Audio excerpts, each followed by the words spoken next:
बद्रीनाथ धाम को जहां जगत के पालनहार भगवान विष्णु का 8वां वैकुंठ माना जाता है, वहीं जगन्नाथ धाम को भी धरती के वैकुंठ स्वरूप माना गया है। जगत के नाथ जगन्नाथ जो भगवान विष्णु के अवतार है, जो पतित पावन है, जो अपने भक्तों का दुख हरता है। वे कहते हैं, जो भक्त बड़े प्यार से मुझे भजता है, मैं बिना मांगे ही उसके चित्त में ज्ञान का दीप जलाता हूँ। भगवान कहते हैं कि भक्त के मन में मुझसे मिलने की इच्छा तीव्र हो तो मैं उसे अपने आप ही मिल जाऊंगा। वे कहते हैं कि भगवान नहीं, भक्त बड़ा होता है, क्योंकि भगवान तो एक सच्चे भक्त के अधीन हो जाते हैं। भक्त अपने प्रेम और समर्पण से भगवान से कुछ भी सेवा करा सकता है। आज हम ऐसे ही एक भक्त के बारे में बात करेंगे, जिसकी भक्ति और भगवान के प्रति अटूट प्रेम और विश्वास ने ये प्रमाण कर दिया कि भगवान सदैव अपने भक्तों के साथ खड़े रहते हैं। वो और कोई नहीं, सर्व प्रचलित भक्त दासिया बावरी।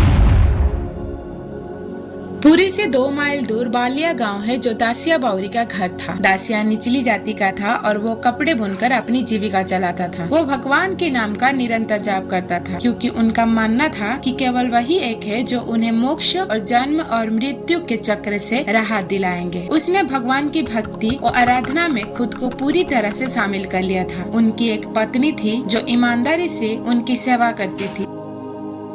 एक बार भगवान दासिया के सपने में आए और उसे सांत्वना देते हुए कहा, दासिया, अपने आप को एक नीच इंसान मत समझो। मेरे लिए तुम्हारी भक्ति सर्वोच्च है। कुछ भी मांगना हो तो मांग लो। कृतज्ञ दासिया ने भगवान से पूछा, हे भगवान, मुझे किसी विशेष चीज की जरूरत नहीं है। मैं आपके दर्शन चाहता हूँ और चाहता हूँ कि मेरा मन सदैव आपके साथ रहे, और जब भी मैं आपको कुछ अर्पित करूँ तो कृपया उसे अपने हाथों से स्वीकार करें। भगवान उसकी प्रार्थना को स्वीकार करते हुए उसे आशीर्वाद दिए। बालीगांव दासिया की भक्ति व्यापक रूप से प्रसिद्ध हो गई और बहुत से लोग इस पर विश्वास नहीं करना चाहते थे। स्पेसिफिकली मंदिर के ब्राह्मण, जो विश्वास नहीं कर सकते थे कि भगवान एक नीच जाति के प्रति इतने दयालु कैसे हो सकते थे। एक बार दासिया ने कपड़े का एक टुकड़ा बुना और एक ब्राह्मण को बेचने के लिए ले गया। जो वो बेच रहा था तो उसकी नजर पेड़ पर लगे एक नारियल पर पड़ी और उसने उसे भगवान को अर्पित करने का फैसला किया। जब उसने इसके बारे में पूछा तो लालची ब्राह्मण ने कहा कि नारियल की कीमत उसके कपड़े के एक टुकड़े के बराबर है। दासिया ने बिना कुछ सोचे समझे सहमति दे दी। नारियल लेने के बाद उसे एक और ब्राह्मण मिला, जो कटहल, आम, पनीर और केले का प्रसाद लेकर पुरी जा रहा था। उन्होंने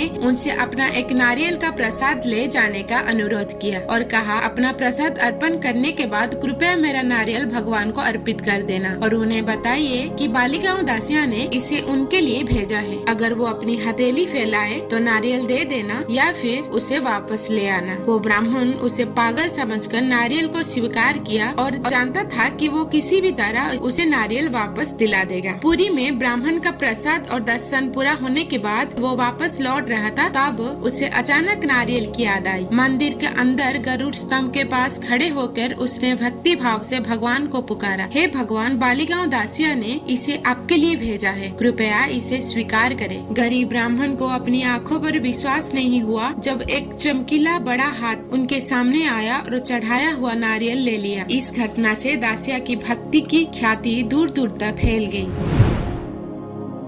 जगन्नाथ रथ यात्रा का समय आ गया। देश भर में हजारों लोग सिर्फ जगन्नाथ को मंदिर से बाहर निकलते और अपने रथ में सवार होते देखने के लिए पुरी आए थे। दासिया ने सोचा कि उसे पुरी जाकर भगवान के दर्शन करने चाहिए। वो सोचने लगा कि भगवान कैसे दिखते हैं। ऐसा सोचते हुए वो अपने गांव के अन्य लोगों के साथ पुरी चला गया। वो भगवान जगन्नाथ की नंदी घोष रथ के सामने खड़े होकर भगवान के दर्शन करने लगा। भगवान जगन्नाथ को रथ पर बैठे देखकर दासिया ने उन्हें प्रणाम किया। भगवान के काली सुनामुख को देखते ही उसकी आंखों से आंसू बहने लगे। वो भगवान के सुंदर लाल होठ और काली आंखों को देखकर आनंद में डूब गया। उसने प्रार्थना करते हुए कहा, हे मेरे भगवान जगन्नाथ, मैं इस दुनिया में सबसे पापी व्यक्ति हूँ। आप पतित पावन के रूप में जाने जाते हैं, जो पतित आत्माओं का उद्धार करते हैं। हे भगवान, कृपया मेरा उद्धार करें। आनंद में पुकारते हुए उसने भगवान को साष्टांग प्रणाम किया। वो उठ खड़ा हुआ और बोला, आप इस ब्रह्मांड के एकमात्र सत्य है, बाकी सब झूठ है। अब से आप मेरे लिए सब कुछ हो। ये कहने के बाद दासिया अपने गांव के लिए रवाना हो गया। इस बीच घर पर उनकी पत्नी ने उनके लिए खाना बनाया था। क्योंकि वो गरीब थे, उनके पास खाने के लिए कुछ खास चीजें नहीं हुआ करता था, इसलिए उनके पास सिर्फ चावल और कुछ साग था। उसने उसके खाने के लिए एक बर्तन में चावल और साग को एक साथ मिला दिए। दासिया जब खाने बैठा तो भात में साग से उसे लगा कि उसने भगवान जगन्नाथ का छवि देखा है। वो उठा और बेचैनी से घर के चारों ओर घूमने लगा। मैं ये नहीं खा सकता, मैं भगवान को कैसे खा सकता हूँ? उसकी भयभीत पत्नी ने गाँव वालों की मदद के लिए बुलाया। जब दासिया ने उन्हें अपनी कहानी सुनाई तो उन्हें एहसास हुआ कि क्या हुआ था। उसकी पत्नी से चावल को अलग करने के लिए कहा। तब दासिया खुशी खुशी अपना खाना खा पाया। भगवान के प्रति उसकी भक्ति को देखकर ग्रामीणों ने उन्हें बालीगांव दास के नाम से पुकारने लगे।